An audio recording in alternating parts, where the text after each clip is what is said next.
जाने माने एंकर और न्यूज़ प्रेजेंटर और राजनयिक रहे दीपक वोरा साहब भी हमारे साथ मौजूद हैं। रोहित शर्मा भी हमारे साथ जुड़े हुए हैं, सीनियर जर्नलिस्ट है। दीपक वोरा साहब, मुझे आपने कितना खूबसूरती से एप्टली रखी अपनी बात जब आपने कहा कि आज की तारीख में चीन निर्वस्त्र हो गया है, और ये बिल्कुल सही है। मतलब ये चीन कह रहा था देखो ऐसा है, एक और झापट और मारा ना तो मैं कस के मारूंगा, दूसरा भी पड़ गया, एक और झापट मारा फिर मैं कस के मारूंगा, ये कहता रह गया और झापट पर झापट पड़ते चले गए चीन को।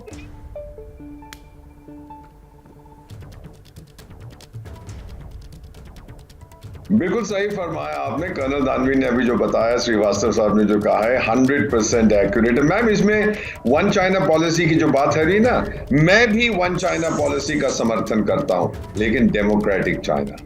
जिस दिन बीजिंग में एक कम्युनिस्ट पार्टी चली गई और पिंग पोंग साहब अगले 5000 साल के लिए जो बनना चाहते हैं लीडर उस देश के, जब वो चले जाएंगे तो मुझे लगता है कि कम्युनिज्म खत्म हो जाएगा और ताइवान बड़ी खुशी से कहेगा कि वन चाइना पॉलिसी तो हम भी अपनाते हैं। दूसरी चीज, चाइना की ताकत आपको याद है ना कर्नल दानवीर, आपको तो याद है, श्रीवास्तव साहब आपको पता है लास्ट वीक ऑफ जून में क्या हुआ था? इसी साल जो अमेरिकन वॉर प्लेन्स पहुंच गए थे with in 5 minutes of mainland China, वो फ्लाई कर रहे थे और चीन ने अपने जेट स्क्रैम्बल किया, और जब पता लगा कि ये तो बड़ी गड़बड़ होगी, अमेरिकी इतने पास आ गए हमारे, खामोश हो गए, कुछ नहीं बोला। मैम, अभी मेरे पास एक मैसेज आया है, मेरे एक मित्र हैं सिंगापुर में जो चाइना के साथ कॉन्टैक्ट रखते हैं, चाइनीज फ्रेंड्स के साथ, कहते हैं देयर इज नथिंग, मैं पढ़ रहा हूं वो message, nothing on Chinese social media about Nancy Pelosi's visit to Taiwan. अपने ही लोगों से झूठ बोल रहा है, उनको बता रहा है वो डर गई और नहीं गई वहां पर। कैसे भरोसा कर सकते हो आप ऐसे लोगों पर? One China, non communist China, हम सब समर्थन करते हैं वन चाइना, लेकिन उसके दो चेहरे ना हो, हर कोई उसका समर्थन करेगा। क्यों मिस्टर श्रीवास्तव?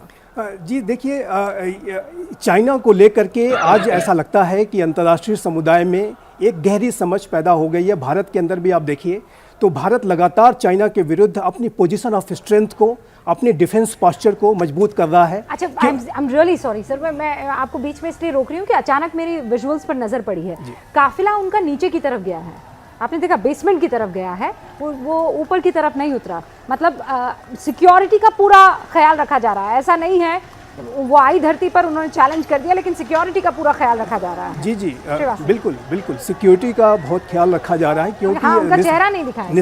निसंदेह एक सिक्योरिटी चैलेंज है, और जिस तरीके के बयान चाइना की तरफ से लगातार दिए जाते रहे, लगातार धमकियां दी जाती रहीं, चाहे सरकारी प्रवक्ता हों, चाहे वो स्टेट मीडिया, ग्लोबल टाइम्स में जैसे लेख लिखे गए, तो उसको लेकर के निसंदेह एक हाई अलर्ट की सिचुएशन है, और उनकी सुरक्षा की पूरी जो है सारे बंदोबस्त किए गए हैं, और उसके बाद ही ये विजिट कराई गई है, सारे असेसमेंट को करने के बाद ही। अब व्हाट नेक्स्ट? नैंसी पेलोसी अब क्या करेंगी? आप लोगों का क्या आकलन है? श्रीवास्तव जी, शुरुआत आपसे करेंगे। जी देखिए, मेरा इसमें स्पष्ट रूप से मानना है कि नैंसी पेलोसी की जो अभी एक भाषण उनका होगा, जो कि संभव है कि अभी वो कुछ स्टेटमेंट्स दे, तो स्टेटमेंट देगी, आप ये मान रहे हैं? कर्नल दानवी, देखिए, जो बाइडेन और जो उनकी गवर्नमेंट है वो पहले ही इसको प्राइवेट विजिट कह चुकी है, और इस प्राइवेट विजिट जरूर कह चुकी है, लेकिन उनका जो भी कोई बयान होगा उसकी अहमियत बहुत होगी। तो मोस्ट लाइकली, इनफैक्ट 100% वो वहाँ पे ये बात करेंगी तो वो चाइना के ह्यूमन राइट्स रिकॉर्ड को लेकर बात करेंगी। तिब्बत के ऊपर उनका स्टांस जो है बहुत ही स्ट्रॉन्ग और एग्रेसिव है, दुनिया को इसके बारे में मालूम है। चाइना इस बात को लेकर काफ़ी परेशान है, तिब्बत का पॉइंट भी ये यहाँ पर रखेंगी, और साउथ चाइना सी के अंदर नेविगेशनल फ्रीडम की भी बात ये रखेंगी। तो ये 2-3 बातें हैं, मेरे को लगता है कि वो 100% इस अभी करेंगे। रोहित शर्मा, आपका क्या इस पर टेक है? प्राइवेट विजिट, लेकिन क्या वो मीडिया से मुखातिब होंगी और इन बातों को रखेगी? चाइना को यहाँ पर ताइवान की ज़मीन से अपने ही लहजे में चैलेंज करेंगी कि किया भी और नहीं भी?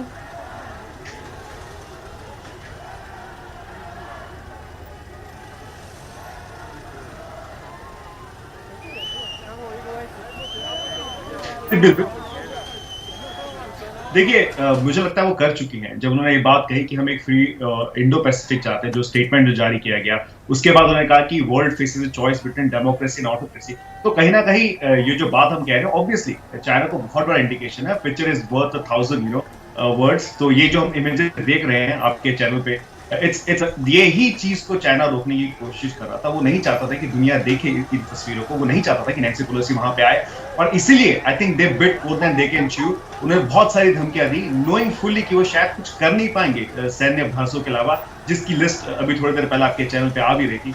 तो अनफॉर्चुनेट है चाइना के लिए कि उन्होंने इस तरह का एक पोस्चर रखा जिसमें उन्हें पता था कि वो हार जाएंगे। और जो तस्वीरें लगातार आप दिखा रहे हैं, जिस तरह के लोग वहां पे मीडिया कर्मी के अलावा भी, तो यही तस्वीरें छुपाने की कोशिश चाइना चाहता था कि ये दिखाए ना जा सके। और तीसरी चीज जो बात हम कह रहे थे कि प्राइवेट विजिट है, देखिए नैन्सी पेलोसी इलेक्टेड रिप्रेजेंटेटिव, वो गवर्नमेंट का पार्ट है।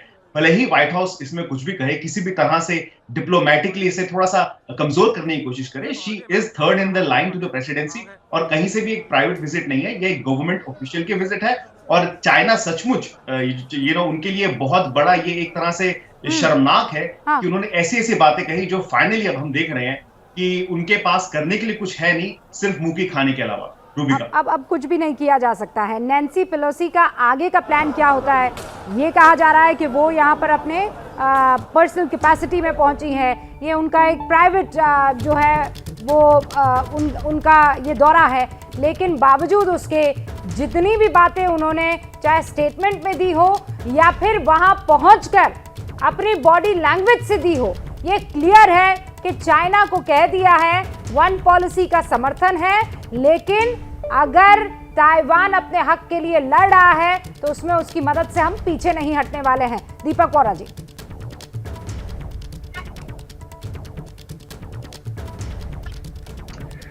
ये जो अभी बात की श्रीवास्तव साहब ने और दूसरे विशेषज्ञ ने कि वो कोई स्टेटमेंट देंगी, स्टेटमेंट देने की जरूरत नहीं है, उनकी विजिट ही एक स्टेटमेंट है। उन्होंने ये साबित कर दिया मैं आ गई हूँ, आपकी धमकियों की हम परवाह बिल्कुल नहीं करते। और अगर वो कुछ कहेंगी भी यही कहेंगी this is a Triumph of democracy. एक डेमोक्रेसी दूसरी डेमोक्रेसी का समर्थन कर रही है, उसके बाद कुछ कहने की जरूरत नहीं है। Her presence is the most powerful statement. और चीन डर गया मैम, बौखला गया है। अब कुछ ना कर 2-4 जहाज यहाँ उड़ा देगा, ये कर देगा, फिर अपने लोगों से बोलेगा देखो जी डर के मारे, रहने तो 3 दिन आई थी, डर के मारे 36 घंटे में भाग गई। इस तरह की बकवास वो तो करते रहते हैं, कोई सुनता नहीं है, अब उन पे कोई विश्वास नहीं करता। बुरी तरह से उनको तमाचा पड़ा है मैम, और मुझे लगता है कि बहुत समय तक अब उठ नहीं पाएगा। जैसे ही घड़ी का काटा दोपहर 2:30 पे आए, बबीता जी का दिल सास बहू साजिश के लिए मचल जाए। और ये है इनकी बहू, पूरे दिन ऑफिस की टेंशन हो जाए गॉन जब ये करें अपना फेवरेट शो फ्री टाइम पे ऑन। इनकी तरह आप भी देखिए अपना फेवरेट शो अपने टाइम पर और डाउनलोड कीजिए एबीपी लाइव ऐप अपने स्मार्ट टीवी पर।